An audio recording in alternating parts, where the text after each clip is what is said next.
Hey, friends, it is about to be a season that is often called Lent, Lent, and it's an old English term that just means the spring season. And it's been celebrated on and off through various churches and denominations and different Christians as the 6 weeks or the 40 days before Easter. And it's a way to prepare for Easter and for the resurrection of Jesus. And I just wanted to mention a little bit because some of you might want to jump into it, others might not. And basically, we at Grace, we don't officially do anything about it. Let me explain a little bit about the history of it.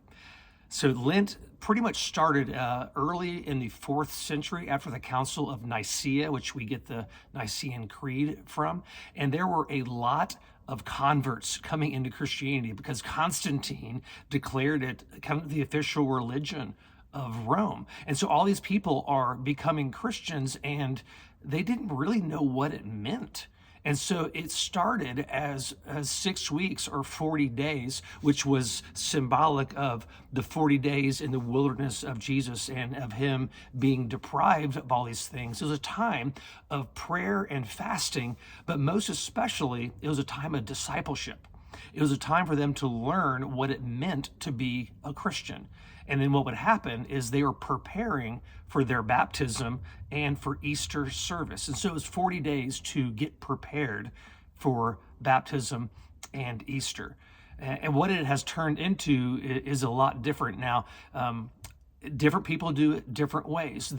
The struggle that some Protestants have with it is that it can lead into one of two directions. It might not, but it can lead into one where you kind of go a little bit crazy before you have that 40 days of wilderness, of fasting, of being deprived of something to make you long and hunger for Jesus.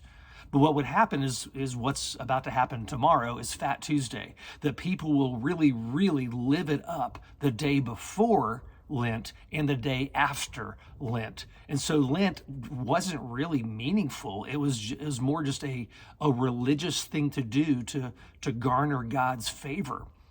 And on the other side, Lent has turned into something that is moralistic. It is a way to get God's favor. It's a way to show your religiousness, and rather than leaning on the grace of Jesus, it's a performance-based faith.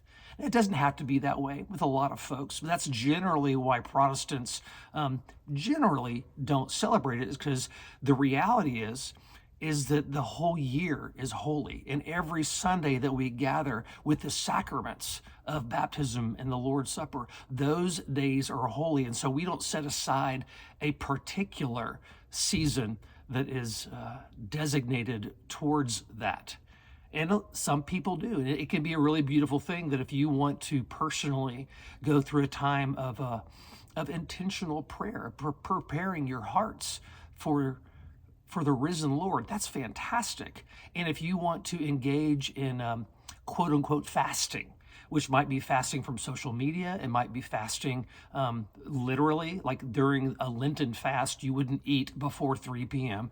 and then you also wouldn't eat meat and fish and things like that. And there's different ways to do it, but you might want to fast from something else, something that is taking your attention away from the Lord. And so that's just kind of a little quick history of what it is and what you might want to do. There are wonderful apps out there like Hallow, Hallow, and Lectio 365, which I use every morning to just make sure that you are every day engaging the Lord in prayer and preparing your hearts. I know Lectio today even started that, of how to prepare our hearts for the risen Lord. So that's a little bit of quick history. I just wanted to let you know where we are with it. And I think it can be really great for folks. We just don't do it corporately because I think it's really a thing between you and the Lord. And so I encourage that if you want to really spend that special time with the Lord, that's fantastic. And if that's not for you, that's okay too. So little quick history thing there. See you soon. Bye-bye.